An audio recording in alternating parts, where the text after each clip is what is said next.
Hi guys, and welcome back to Stark's Warehouse and to the final video of the Tableau project that I have been working on for the past few weeks now. If you have been watching my previous videos, you will know that the project that I have been working on is an accordion from the late 19th century. If you haven't seen those videos yet, please go check them out. You'll know exactly what I'm talking about and get all caught up. If you have seen those videos, we'll dive straight into it and get you guys updated with what's been happening now. Now the buttons that were previously made, I'm just going to go ahead and sand them down, working on sandpaper that gets gradually finer and finer and finer to give it a nice smooth finish ready for painting.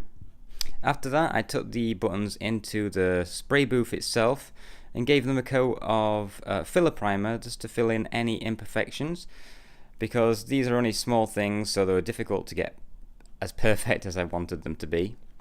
As you can see here as well, I have stuck them onto some masking tape.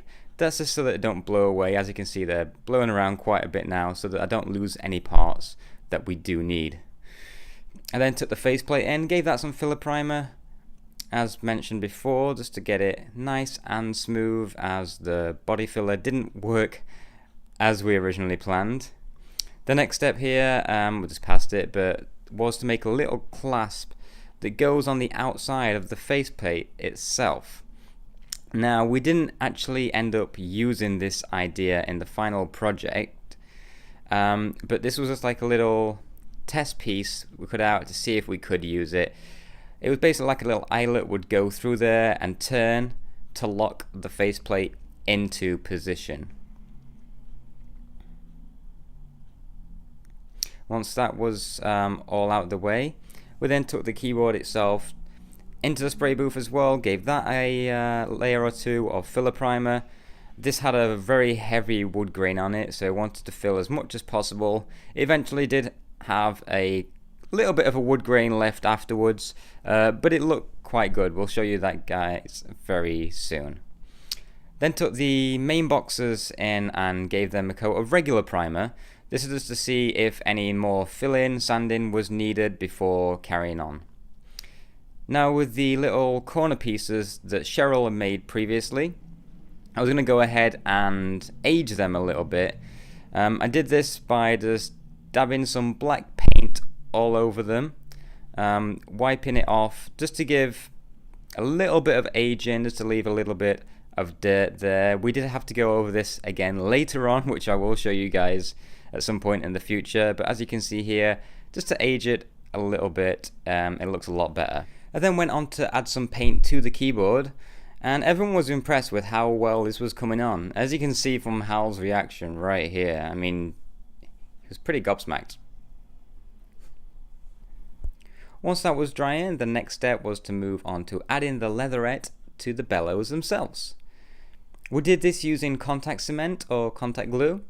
As you can see here, we added it all over the leatherette and the skeleton itself, pushed it into position, and left around a 30mm gap in between each section of the skeleton to make sure that we had enough movement so the accordion could actually move in and out. Once that had finished, we then went and gave the main body of the accordion a very, very light sand over, using a very, very fine sandpaper, just to make sure that there was a little bit of grip for the paint to attach to, as we were just about to paint it next. As you can see, we just stipple the paint on with a sponge, just to make sure to get everywhere, and gave that a few layers all over. We then went on to paint the interior of the faceplate, as with the plain wood showing, it wasn't looking that great. So just took a very small paintbrush and just got into all of those nitty and gritty areas, as you can see here. Now, with the paint on, it did make the body of the faceplate a little bit thicker, so it wouldn't fit into position as planned. So we had to sand it off to take it back down to the bare wood. But once it did fit into position, as you can see here, this is a quick mock-up. It was looking pretty good. So next, the plan was to add the material on top of the leatherette. The original plan was to cut it in sections and put each section into where the drop down of the bellows were, so each skeleton of the bellow had its own piece of material, if that makes any sense. So I went ahead and cut them out. As you can see, it shows a lot more clearer than what I just described it there. We ended up using a different technique of adding the material in one long piece rather than individual pieces, which in theory was a good idea until we actually went on and we couldn't get in to put the glue into the next side once one side had completed. Like I said, at the start it was a great idea. Hal thought it was a great idea, but as you can see, it just made a little bit of a mess, so we had to restart all over afterwards. After that, we decided to do it in strips, so again, one for the top, one for the bottom, and one for either side, as we did with the leatherette. This time I got Cheryl to help me, as it made it a little bit difficult on my own, so it was a great help having Cheryl there. As you can see, once the material was on itself, it did leave quite some rough edges, so we just went and cleaned those up.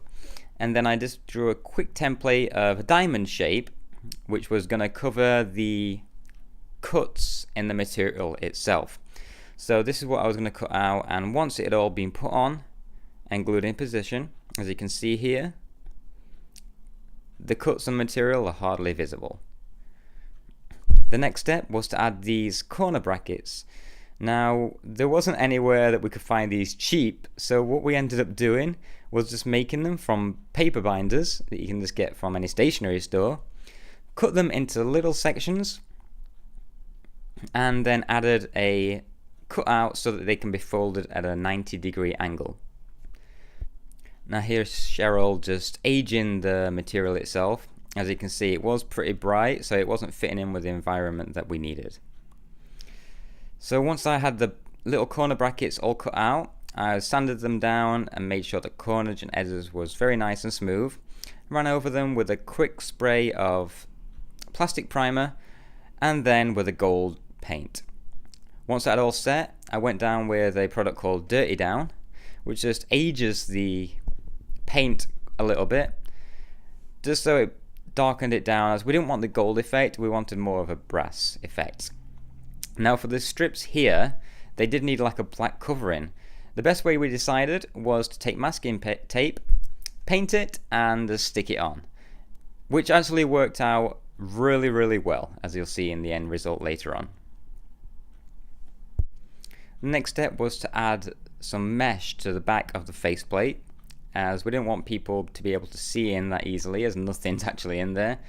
We did go to do this using PVA glue, but that wasn't a great idea, so we ended up using super glue as well to attach that to.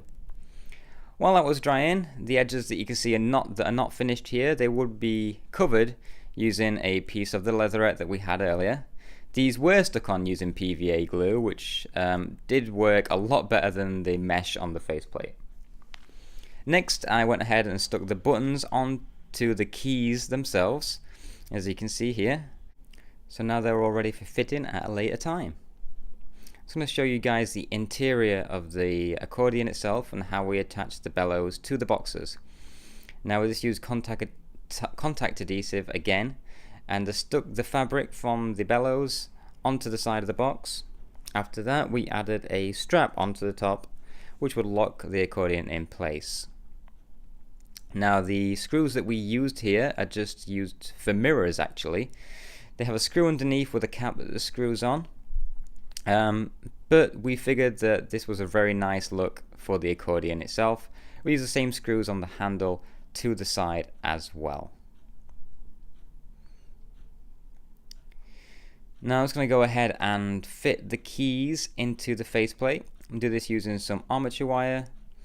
Once that was all in place, we could then go ahead, slide the keyboard into position, the faceplate, which was a little snug, so we had to play around with it just a little bit to get it into place. But once it was in place, it was starting to look pretty good. There was an extra layer of foam underneath the keys, which we found out we didn't actually need, so we took that out as well.